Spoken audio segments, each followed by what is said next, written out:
Hello and welcome to Stockholm, Sweden. We're here for a very special episode of EA PWNED. Yep, it's not the normal show this month. We're here at Developers DICE and we're devoting the whole show to just one game. This is the PWNED Battlefield 3 special.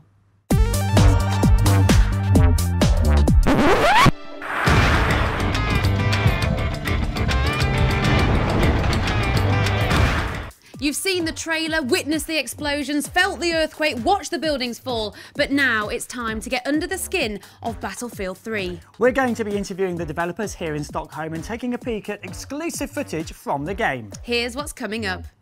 We check under the hood of Battlefield 3 as we look at the brand new engine that drives the game, Frostbite 2, a car metaphor.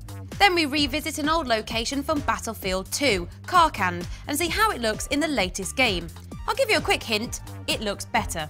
We lock and load with lead weapons designer Alan Kurtz, who's going to tell us all about Battlefield 3's physical warfare pack. And we'll be taking a look at how Battlefield has evolved over the years. They don't do things by halves here at DICE. Whilst it's relatively easy to put out the same war game with a new lick of paint for each new sequel, when approaching making Battlefield 3, they decided to make a whole new game engine. Now, utilising a combination of technology that even uses the animation system used in the FIFA games, that engine is called Frostbite 2.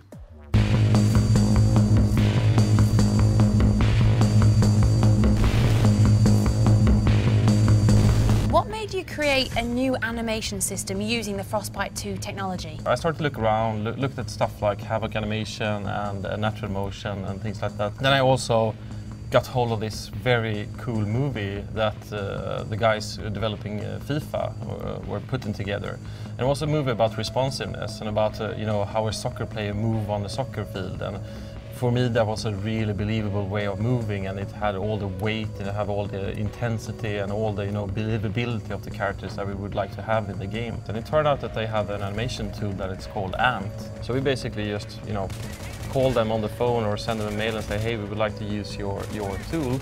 And they were just happy to share that with us. Will users really notice the difference between Battlefield 2 and this one? You should see a lot of physicality in there and a lot of interaction with the environment, and also a lot of random things happen.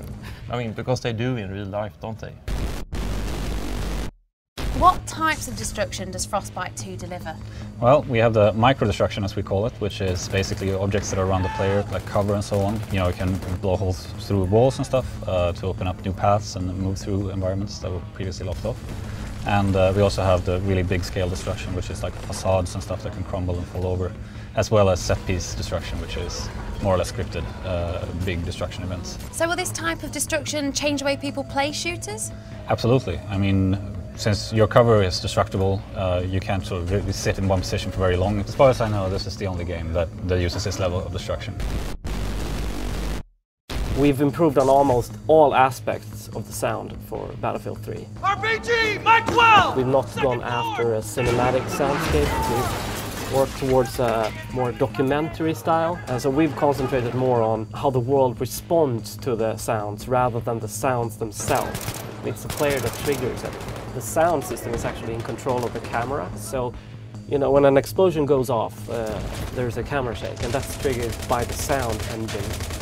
That's cool. Yeah, it's quite interesting because then we can also trigger the rumble in the pad. So all of these things just improve the player feedback, and that's something Frostbite is really good at. We can do really, really big landscapes, and we can also do really tight sort of interior fighting and so on. So we can actually have both in one level. So what are some of those environments? We have city environments, we have more rural landscape levels, we have interiors, we have all kinds of different types of environments. And that's really one of the big benefits with Frostbite 2 is it allows us this flexibility and to just do what we want to do. And it's really the contrast and the flexibility between driving a tank, playing as an infantry soldier, flying a jet that makes our game unique. Frostbite 2 has helped us in two ways. For the artists and for the designers that work with engine, they do everything real time. And this is something we've never ever been able to do before. So now when you change stuff, you will see it on the fly. Frostbite 2 supports more or less unlimited light sources. We can place hundreds of lights in a room, and it feels like you are actually there. For the gamers, the big benefit here is that everything will be so much more realistic, it will look better than ever before, and the iteration speed is so quick for the developers, so the gamers will get so much more quality experience. Do you think this is the best looking Battlefield game? By far. Absolutely, you haven't seen anything like it. This is awesome. You will be so impressed. RPG, Mike 12!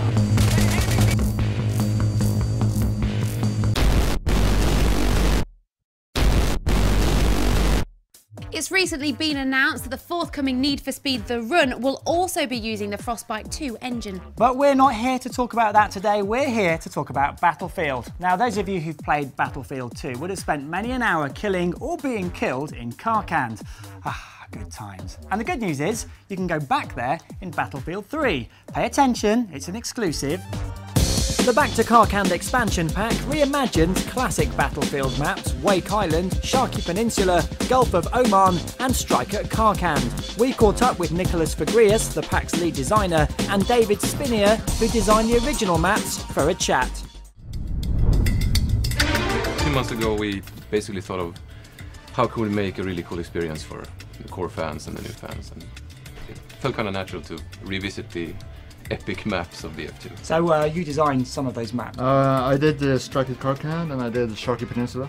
And why do you think people really liked Strike at Karkand? Apparently it's one of the top maps ever. It has the infantry stuff. It's super intense. I can barely survive 5 seconds on it.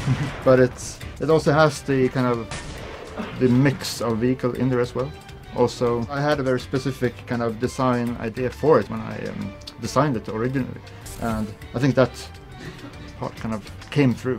And Niklas, you've been applying the Frostbite 2 touch to Strike at Karkand. How's that been for you? It allows us to do a lot of things. So it's, you know, dynamics and destruction and lighting and a whole bunch of stuff. I just want to make sure that the core gameplay is there so that fans can recognize, and when they jump in, you know, it feels like they've been there and they recognize the scenery, and but still, you know, the new bling attached to it. In terms of destruction, how does that alter the way people might play the map? You can, you know, blow a hole in the wall if someone's hiding and no one is safe behind cover and so on. So that interesting, you know, new gameplay dynamic will be in Karkand as well, the new one. So and that's one of the challenges, to make sure that fits with the core gameplay and make sure it's fun. And in terms of the vehicles, is it going to have the same vehicles that you put in there, or is it going to be different ones? You're going to see some of the old vehicles from BF2 and refamiliarize yourself with them. Do you think Frostbite 2 gives you more freedom in terms of being more creative with the Strike at Karkand map and the other 3 as well in the pack? Yeah, it does. It's a really dynamic engine, and we can do tons of stuff. But again, we want to make sure that the core gameplay is still there. But then on top of that, we want to add all the new stuff that Frostbite offers. And will there be different game modes in there as well? You will be able to play Rush on Karkand, yes.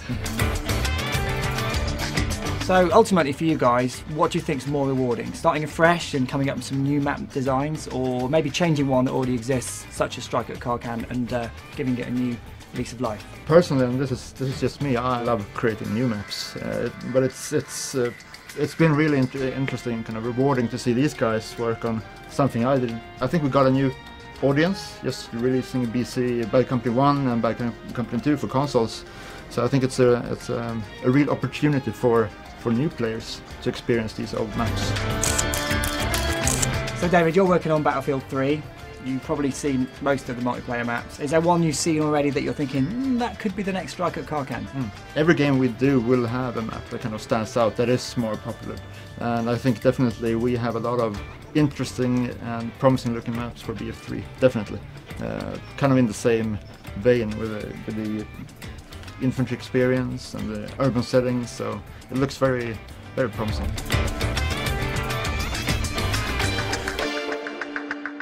And you can get the Back to Karkand expansion pack at no extra charge when you pre-order Battlefield 3 before its release. Weapons are fairly essential in a shooter like Battlefield 3. Understatement. So let's talk about guns, and where better to do that than at a firing range. I'm at the Target shooting range here in Stockholm to speak to Battlefield 3's lead weapon designer, Alan Kurtz. Lock and load.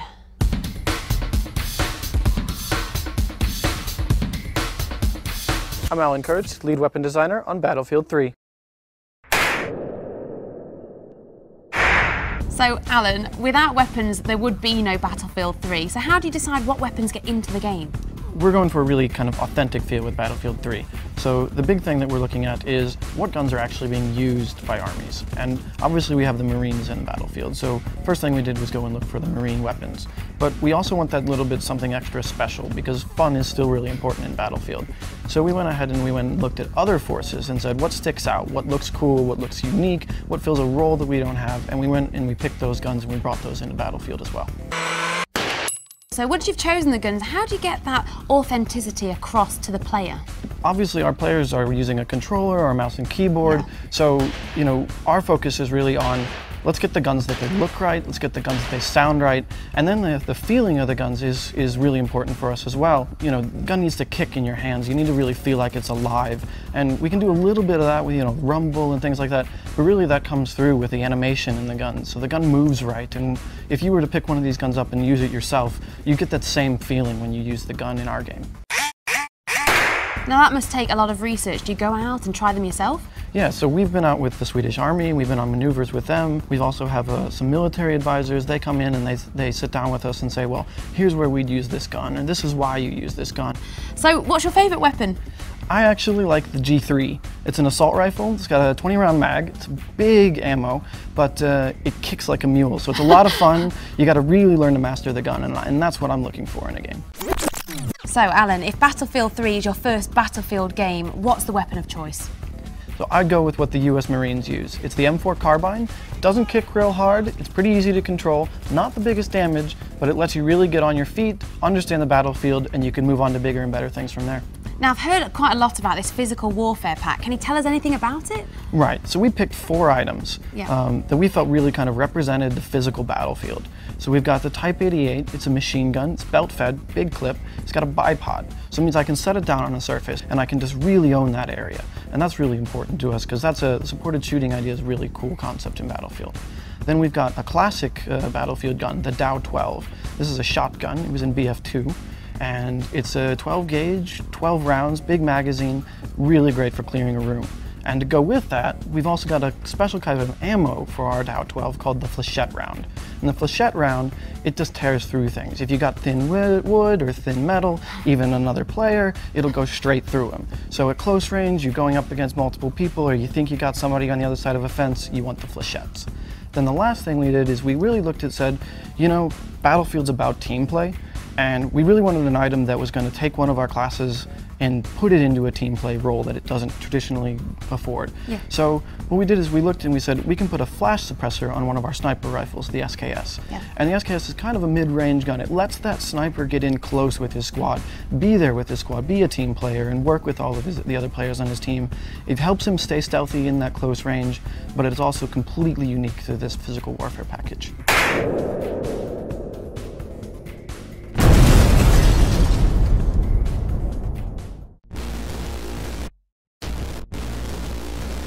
We're all really excited about how good Battlefield 3 looks, but it all started back in 2002 with Battlefield 1942. Let's see how the game has changed as the years have rolled by.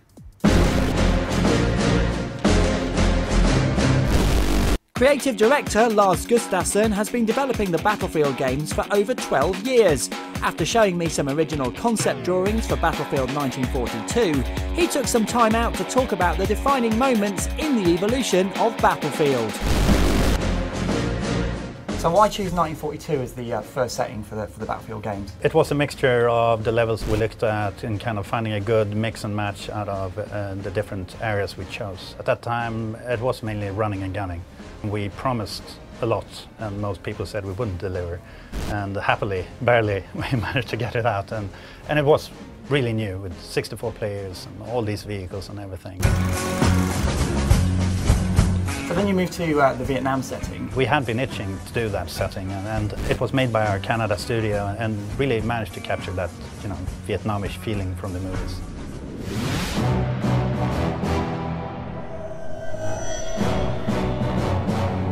The main thinking with the game was that we all had played 1942, we loved it to doomsday, but there were things that when we went online, we couldn't really get the same feeling as when we had played in the studio. Mainly the team play, playing together, move together, and all of that. And I think that that was the whole reasoning behind the squad commander team play. Was it also fun at getting the new weapons and the new vehicles and also the jet planes in there as well? I had a flight sim background, always playing flight sims previously, and this kind of captured to me the best of flying. It's kind of quick takeoff, you go there, you dogfight, and you get to be the hero. We had a lot of sci-fi fans in the studio, and when the message came that we were to do it, everyone was standing in line. Did 2142 give you more freedom? Because of course you could just make the guns up. For 2142 we had to do everything from scratch. What was the thinking behind Bad Company and putting a single player experience with a narrative in there? We had the new hardware coming up with Xbox 360 and the PS3, delivering that while you were building an engine, while building single player for the first time, and then to pull off the whole battlefield destruction that kind of became trademarked after that. It was very nice to make a game that rather made you laugh. But you want to cut out that sir, yes sir crap? I'm a sergeant, not the goddamn president. Okay, sorry sir. Are you excited about Battlefield 3 finally hitting the shelves and gamers being able to play it? Hadn't I had long sleeves, you'd seen my goosebumps. No, I honestly am. The whole kind of everything we learned from console, from running gun, through the gun experience, destruction, you name it, single player, how you tell a good story. It all kind of gonna come up and be neatly wrapped up in something we call Battlefield 3. 5 seconds.